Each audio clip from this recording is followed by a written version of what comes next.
to all. Memory Technique Method SQ3R. SQ3R stands for Survey, Question, Read, Recite, Review. Use the SQ3R method by first survey. Quickly scan the chapter or text to get an overview. Look at headings, subheadings, bold or italic text, summaries and visuals. Get a sense of structure and main ideas. Purpose: to active prior knowledge and prepare your brain for what you are about to learn. Second, question. Turn headings and subheading into questions. For example, heading: Causes of the French Revolution. Question: What were the main causes of French Revolution?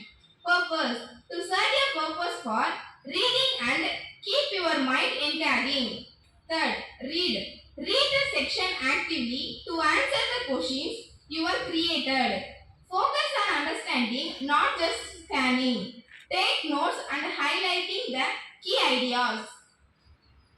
Tips: pause after each paragraph to reflect on what you just read. Fourth, recite. After reading a section, try to recall the main points without looking. Say them out loud or write them down in your own words. Answer the questions you had earlier.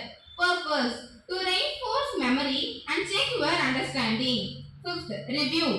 Go back over the material periodically. Reread your notes. Quiz yourself on the questions again. Summarize the chapter in your own words. Purpose: to move the information from short-term to long-term memory.